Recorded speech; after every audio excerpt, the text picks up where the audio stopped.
जय हिंद। स्वागत है आपका लाइव टाइम्स में। मैं हूं आपके साथ संजय यादव। 31 जुलाई यानी कि शुक्रवार को संसद के बाहर बड़ा ड्रामा देखने को मिला। बिहार के पूर्णिया से सांसद पप्पू यादव ने भगवा वेश धारण किया और राम मंदिर में चंदा चोरी का स्वांग किया। संत के वेश में पप्पू यादव दान पात्र लेकर संसद के बाहर बैठ गए।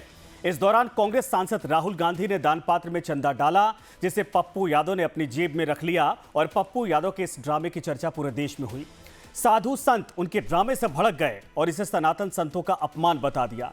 इसके साथ ही लोकसभा सचिवालय ने भी उन्हें नोटिस भेजकर जवाब मांगा है।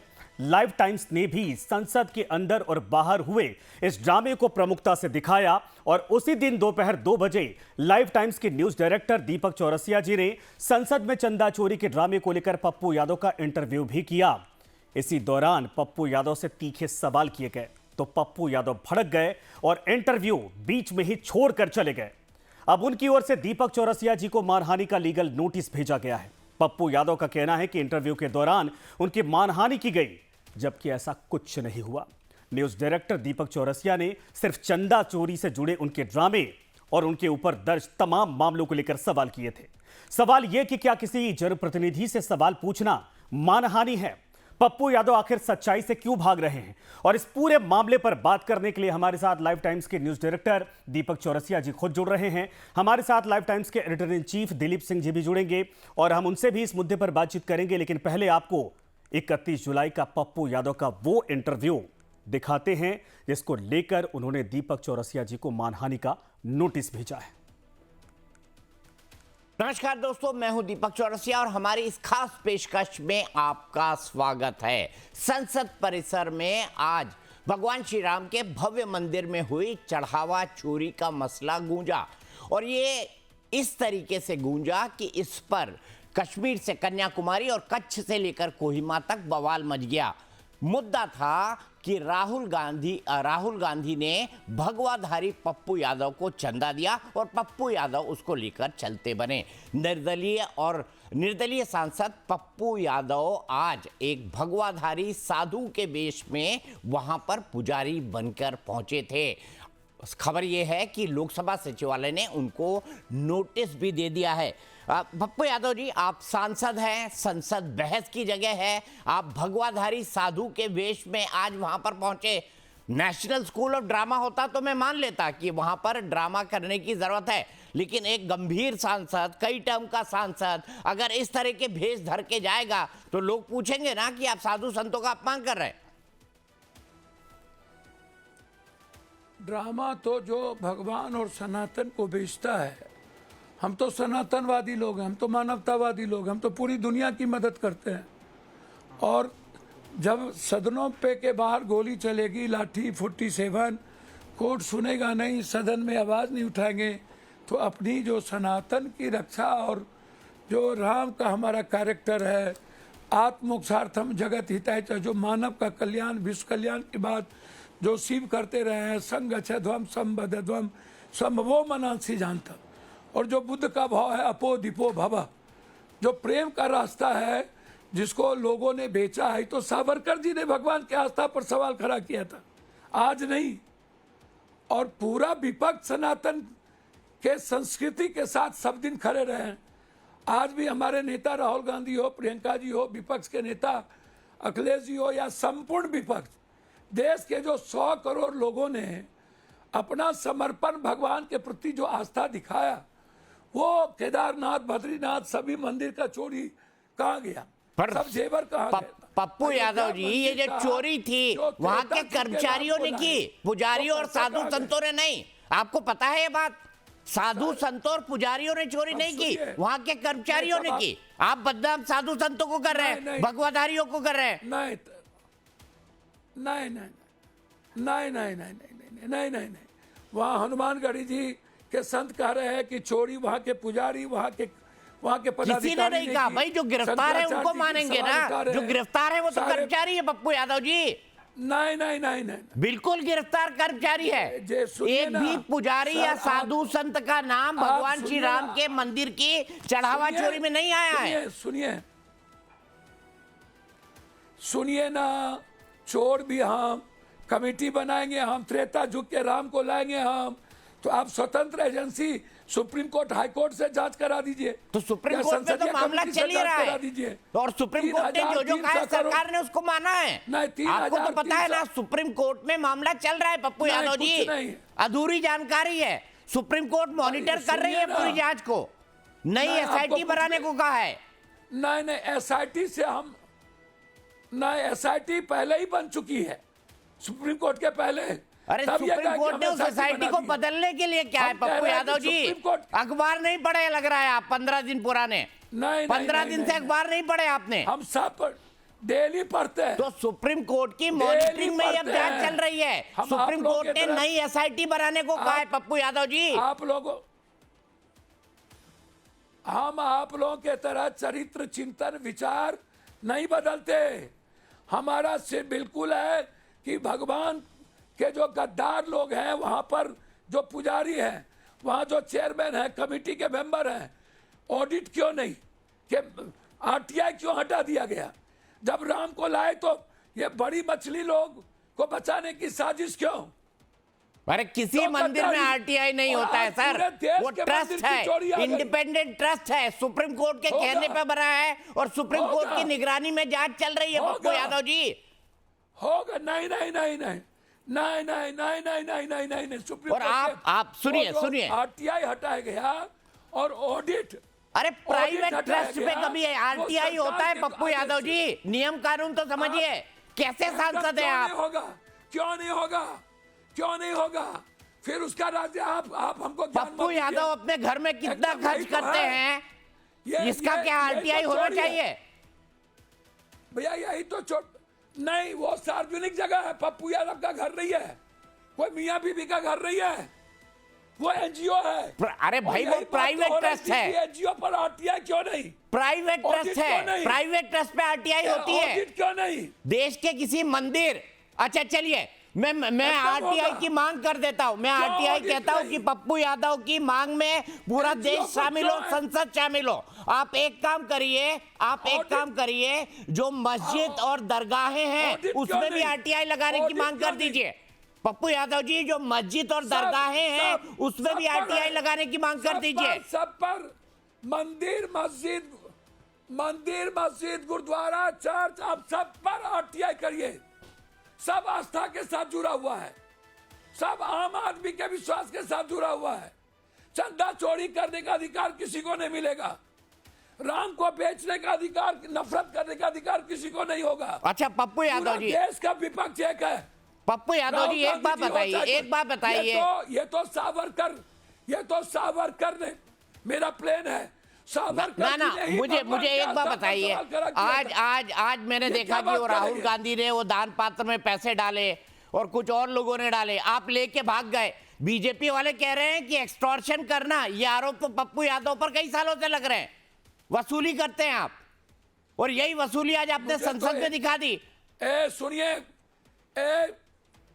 दीपक चौरसिया जी, आप स्कूटर से आते थे, याद है? हाँ, मैं कितना पैसा स्कूटर से पप्पू आता था यादव सर, को 9,000 बीघा अभी जमीन भी है। इनोवा से चलता हूँ। और मेरे यहाँ आते अरे थे मैं आप। क्या कह रहा हूँ, मैं सवाल पूछ रहा हूँ मेरे भाई यहाँ आपसे। आते थे आप। पप्पू यादव जी सुनिए ना, वो कह और रहे सुनिए, हैं आपके ऊपर 9,000 एक्सटॉर्शन के सुनिए, आरोप है, ये मैं नहीं कह रहा हूँ, ये 9,000 बीजेपी वाले बीघा कह रहे जमीन हैं। मेरे पास इस धरती, ये सुनिए ना, यदि पप्पू यादव पर एक आरोप होगा, ये तो फिर बीजेपी वाला टोटल इस्तीफा दो, यानी तो मैं इस राजनीति से संन्यास ले लूंगा।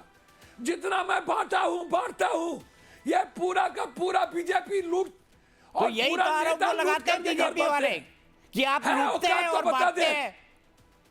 मैं बांटता हूँ, लूटते भी हैं, ये आरोप क्या आप पर सुनिए लगे ना, हैं, वो क्या इससे अभी जुड़े मंदिर कई का केसेस सवाल। चले आप पर।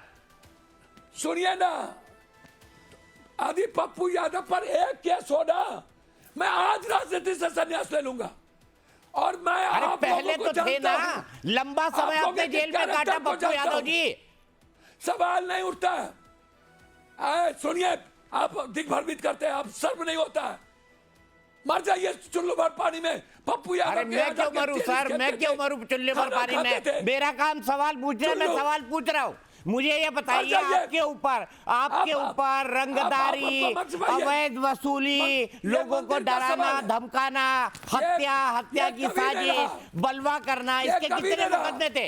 ये ये कभी नहीं रहा, ये कभी नहीं, कभी एक नहीं। पप्पू यादव एक जी, नहीं। पप्पू यादव जी, आपका कभी नाम नहीं। अब बिहार में एक संगठित नहीं। अपराध के लिए लिया जाता था ना, राजनीति आज आप भगवाधारी बन गए हैं। 9,000 करोड़ बीघा जमीन, हट। आप जैसे चैनल को आज के बाद कभी नहीं आएंगे। अरे मैं सवाल पूछ रहा हूं, आप नाराज हो रहे पप्पू यादव जी, ये क्या बात हुई? आप भगवाधारी बन के बैठे हुए हैं, आपके ऊपर क्या क्या आरोप है मैं उन पर बात नहीं कर सकता। आप लोगों पर आरोप लगा सकते हैं, आपके ऊपर क्या क्या आरोप लगे मैं उस पर बात नहीं कर सकता।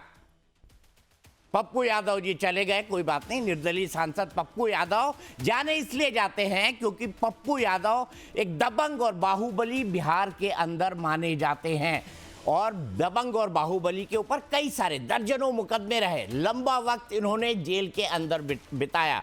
ये बात सही है कि वो चुनकर आते हैं निर्दलीय सांसद के तौर पर, आजकल कांग्रेस को समर्थन करते हैं। आज वो भगवाधारी के वेश में थे, लेकिन भगवाधारी के वेश वाले पप्पू यादव से जब उनके इतिहास के बारे में पूछा गया तो पप्पू यादव नाराज हो गए। पप्पू यादव, सवाल क्या था? सवाल ये था कि पप्पू यादव ने क्या किया। पप्पू यादव वहां पर पुजारी बनकर बैठे, दान पात्र में किसी ने पैसे डाले और दान पात्र में किसी के पैसे डालते ही पप्पू यादव उसको लेकर भाग गए। अब पप्पू यादव इसी के बात के लिए मशहूर थे। पप्पू यादव के ऊपर फिरौती के, रंगदारी के, अवैध वसूली के, अवैध पैसे मांगने के और कई सारे आरोप लगे हैं। इसके लिए बकायदा उन पर कई मुकदमे चले हैं और कई साल वो जेल के अंदर रहे हैं। तो लाइव टाइम्स के सवालों पर कैसे भड़के पप्पू यादव, आइए हम आपको दिखाते हैं। एक बार पूरा इंटरव्यू सुनाएंगे। दरअसल ये विवाद कहाँ से पैदा हुआ? ये विवाद उस वक्त पैदा हुआ है जब पप्पू यादव एक भगवाधारी साधु या पुजारी के वेश में चढ़ावा चोरी की बात कहने संसद के अंदर पहुंच गए। ये देखिए, उनके कपड़े देखिए। लोकसभा सचिवालय ने इस पर आपत्ति जताई है। संसद बहस की जगह है, क्या नाटकीयता या नाटक करने की वहां पर गुंजाइश है? इस पर अलग अलग राय हो सकती है। मैं सिर्फ इतना कहूंगा कि पप्पू यादव से वाजिब सवाल पूछे जाने पर पप्पू यादव क्यों घबरा जा। तो 31 जुलाई का पप्पू यादव का यह पूरा इंटरव्यू और उस दिन का पूरा घटनाक्रम आपने देखा और समझा कि क्या उस दिन आखिर इंटरव्यू के दौरान हुआ था। सवाल बेहद सटीक थे, सधे हुए जवाब। भगवा का चोला पहनकर, भगवा वो धारण करता है जो दीक्षित होता है, जिसने दीक्षा ग्रहण की हो, लेकिन इसके बावजूद पप्पू यादव भगवा ग्रहण करके बकायदा माला पहनकर तुलसी की वहां पर पहुंचते हैं और चंदा चोर का कैरेक्टर वहां पर निभाते हैं। इसी को लेकर जब दीपक जी ने सवाल पूछा तो उसके बाद देखा आपने उंगली दिखाकर बकायदा इस बात का दंभ भरते हुए कि 9,000 करोड़ बीघा जमीन है, ये बराबरी की बात करते हैं, ये संविधान की बात करते हैं। और उसके बाद सवाल जब झेल नहीं पाए तो उठकर चले गए और अब मानहानि का नोटिस दिया है। दीपक जी हमारे साथ खुद जुड़े हुए हैं। दीपक सर, क्या हुआ था उस दिन? एक तो पूरा इंटरव्यू देखने के बाद समझ में आता है कि सनातन का अपमान, ऊपर से मीडिया को ये जो है कि लीगल नोटिस भेजना। देखिए, पप्पू यादव ने ये लीगल नोटिस भेजा है और थोड़ा छोटा मोटा नहीं, 10 करोड़ रुपए का मानहानि का नोटिस दिया है। उन्होंने इस नोटिस के अंदर कहा है कि आप 3 दिन के अंदर अनकंडीशनल माफी मांगिए। Live times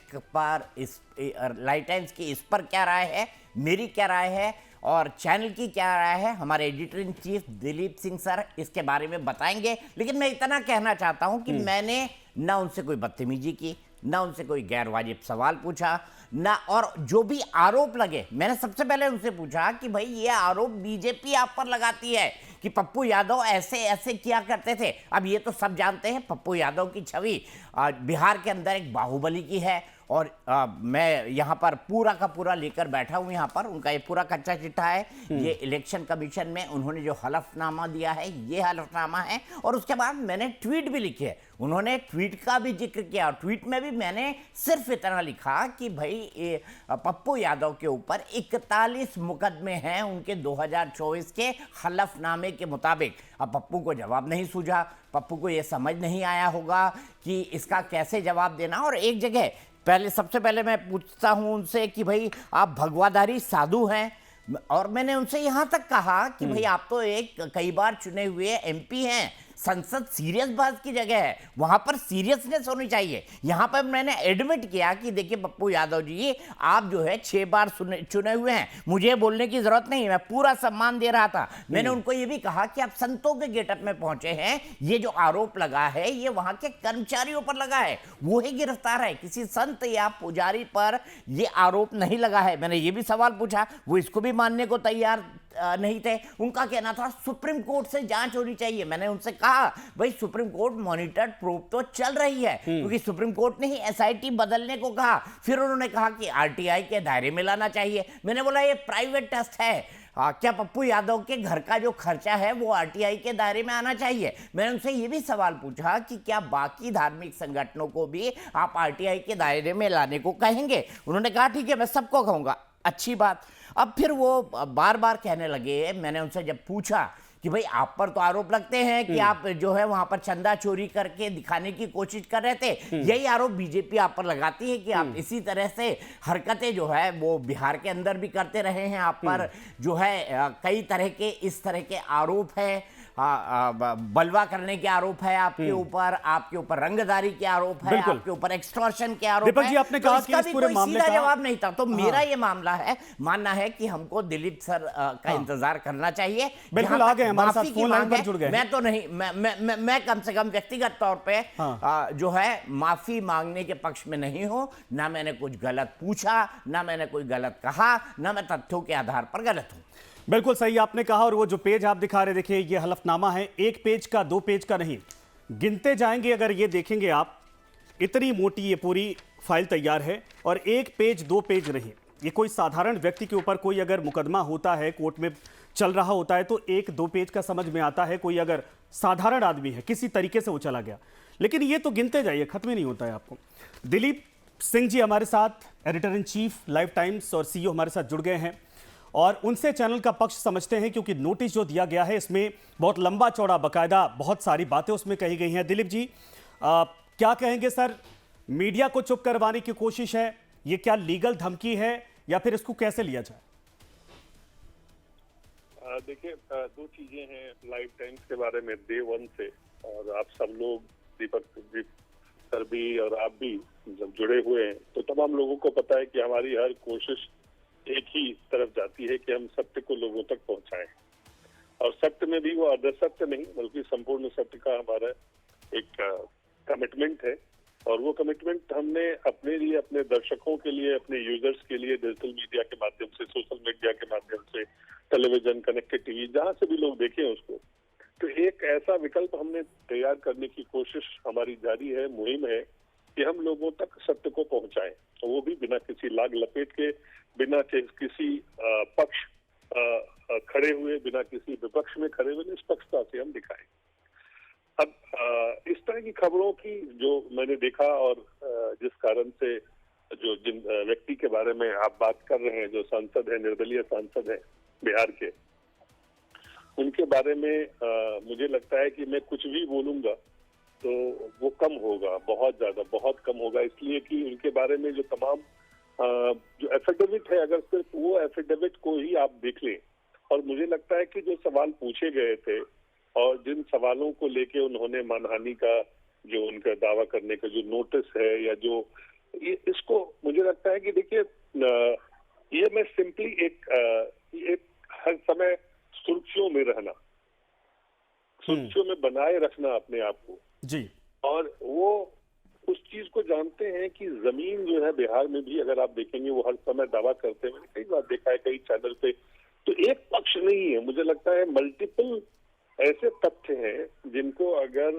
as a channel हम दर्शक तक ले जाएं तो जो सांसद साहब हैं, सांसद महोदय हैं राजेश रंजन जी, पप्पू यादव जी जो हैं, उनको उन सवालों के जवाब, कई सालों सवालों के जवाब आज तक देने में उनको मुझे लगता है बहुत ही फैक्ट्स को उन्हीं को इकट्ठा करने में बहुत समय लगेगा, तो वो फैक्ट्स को इकट्ठा कर भी नहीं पाए, क्योंकि ऐसे मामले हैं लंबित उनके खिलाफ जिनका रिकॉर्ड उन्होंने अपने एफिडेविट में दिया है। तो उन मामलों को अगर आप देखते हैं तो मुझे लगता है कि जो सवाल लाइव टाइम्स चैनल पे जो हमारे डायरेक्टर न्यूज हैं दीपक जोशिया जी, जो उन्होंने पूछा, तो वो सवाल क्या उससे इतर है, क्या वो सवाल उससे परे है? क्या उस सवाल का जो आधार है वो तमाम चीजें एफिडेविट से, अगर आप देखें, जो एफिडेविट आपके नहीं है, एफिडेविट चैनल ने क्रिएट नहीं किए हैं, ये चुनाव आयोग का एफिडेविट क्रिएटेड नहीं है, ये पप्पू यादव जी का एफिडेविट है, राजेश रंजन जी का एफिडेविट है। और वो तमाम मामले को अगर देखेंगे तो मुझे तो ये समझ में नहीं आता है कि ऐसे तमाम मामले आपके खिलाफ में हैं, उसका एफिडेविट आपने चुनाव आयोग को दिया है 2024 में। अगर उसको आधार, सिर्फ उसको भी, बाकी चीजों को छोड़ दीजिए, जो मामले दर्ज नहीं है या जो अन्य चीजें हैं उनको आप छोड़ दीजिए, अगर सिर्फ एफिडेविट का उनका देखेंगे तो मुझे नहीं लगता है कि कैसे कोई व्यक्ति ये कल्पना भी कर सकता है कि किसी चैनल या किसी जर्नलिस्ट या किसी इंटरव्यू के बारे में जो उनसे सवाल पूछा गया है उस पर वो मानहानि का दावा करें। मैंने मानहानि का दावा करने का भी कुछ बुनियादी, उसके भी कुछ आधार मापदंड है, कुछ मानदंड है, लेकिन मुझे लगता है कि उनको इन सबसे कोई ले, उनको हमेशा से वो सुर्खियों में रहना चाहते हैं। आपको पता है कि इस तरह के जितने भी एलिमेंट है जिनका जनहित से कोई लेना नहीं है, जिनका जन सरोकार से कोई लेना नहीं है, जो सिर्फ अपने सियासी जीवन उनका एक रहा है, उसी में वो जीते हैं, उसी में अपने तरह से उसको जाके अगर देखेंगे, अगर किसी को दान देना होता है, किसी को पैसे देने होते हैं, वो कैमरा पे नहीं दिखाता है कि देखिए मैं आपको पैसा दे रहा हूँ या देखिए मैं आपके लिए ये कर रहा हूँ। तो जब कैमरा पे आप ये सारा चीज करते हैं तो जाहिर है इससे पीछे आपकी अपनी रणनीति या राजनीति या जो भी है आप करिए, उसमें कोई दिक्कत नहीं है।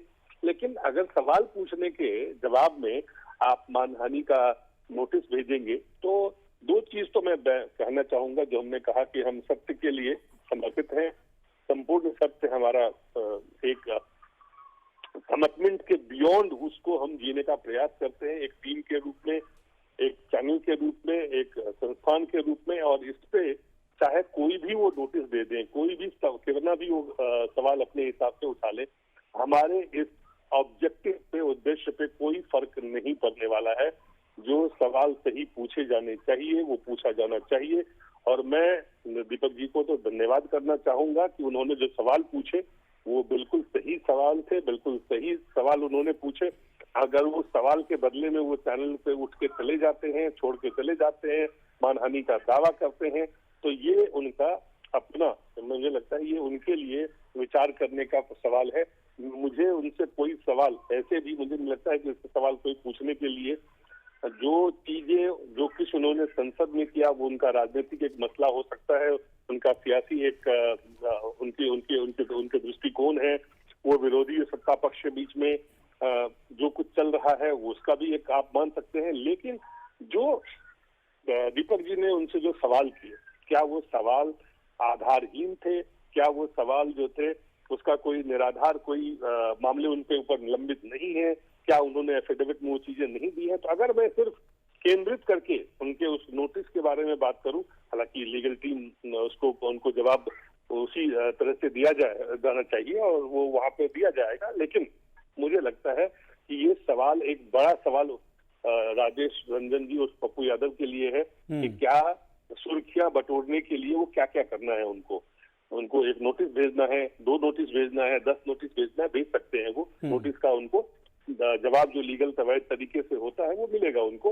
लेकिन मैं उनको ये भी कहना चाहूंगा कि आप कोई भी सवाल पूछने से हमें इस चैनल को रोक नहीं पाएंगे। जो सही सवाल है, जो सवाल जन सरोकार से या लोगों से जुड़े हुए हैं वो भी पूछेंगे हम।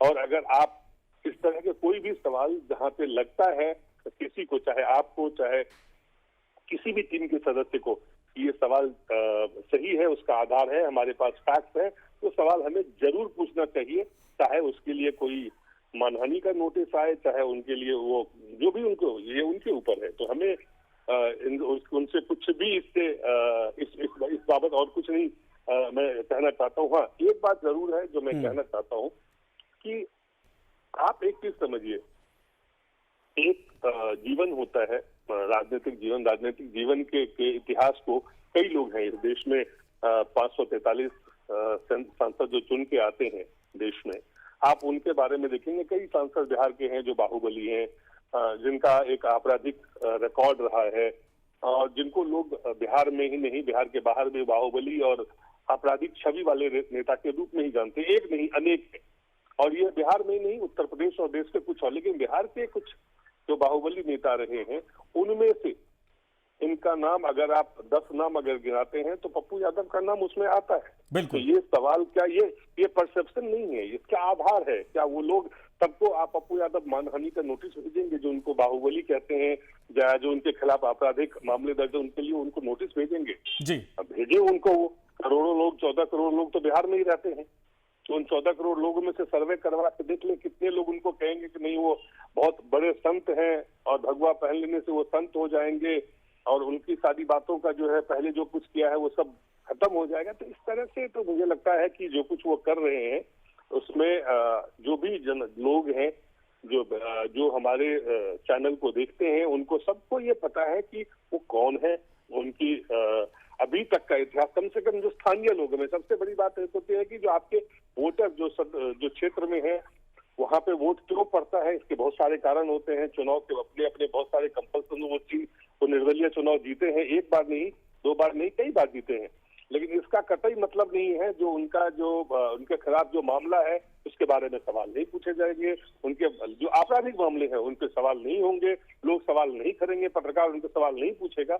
अगर ये वो सोचते हैं कि नहीं सब लोग उसी तरह से पूछेंगे, उनको कोई सवाल नहीं पूछेगा, तो मुझे लगता है कि ये फिर किसी भी जगह पे जाने के लिए वो स्वतंत्र है, हमारे चैनल पे नहीं आने के लिए भी स्वतंत्र है, वो मानहानि का दावा करने के लिए भी स्वतंत्र है। हर नागरिक का अपना हक है, उनके हक के बारे में तो हम कुछ नहीं कह सकते, लेकिन अपने कमिटमेंट के बारे में we will remain committed to the complete truth whatever it takes. Whatever takes means कुछ भी हो, हमें कोई फर्क नहीं पड़ना है। आप जाइए, आप मानहानि का दावा करिए, आपको जो चाहिए वो करिए, आपको नहीं आना हो या आपका बिल्कुल चॉइस है, आप नहीं आए, हम आपको जबरदस्ती करके नहीं ला सकते।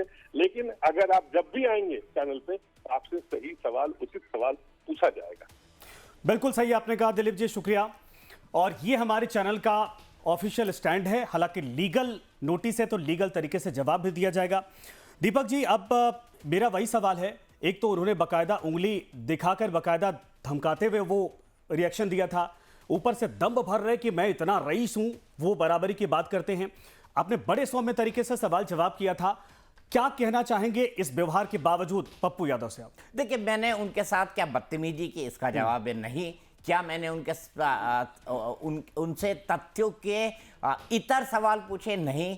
क्या मैंने उनकी जबरदस्ती में मानहानि करने की कोशिश की? बिल्कुल नहीं। मैंने हर तथ्य को जो है आधार के साथ उनके सामने रखा। लेकिन पप्पू जी सांसद हैं, कई बार के सांसद हैं, उनका आपराधिक इतिहास क्या है इसके बारे में मुझे कुछ कहने की जरूरत नहीं है। वो पूरा 41 केसेस का एफिडेविट पूरा का पूरा आपके हाथ में है, जो उन्होंने 2024 में इलेक्शन कमीशन को दिया है। लेकिन हमारे यहाँ ये कहते हैं कि राजनीति में 3 चीजें करते आना चाहिए, नारा, नखरा और नाटक, और ये तीनों चीजों के पप्पू यादव एक्सपर्ट हैं। अगर मैं ये कहूं एक पत्रकार के तौर पर, हालांकि मुझ पर मानहानि का नोटिस है, वो शायद 1-2 धाराएं उसमें और जोड़ने की कोशिश करेंगे, लेकिन मुझे ये कहने में कतई गुरेज नहीं है। और जो पप्पू यादव से मैंने सवाल पूछे क्या वो गलत था? देखिए, पप्पू यादव ने जो किया उसके बाद आप पूरे देश का माहौल देखिए, कश्मीर से लेकर कन्याकुमारी तक और कच्छ से लेकर कोहिमा तक लगातार लोगों ने पप्पू यादव के खिलाफ प्रदर्शन किया।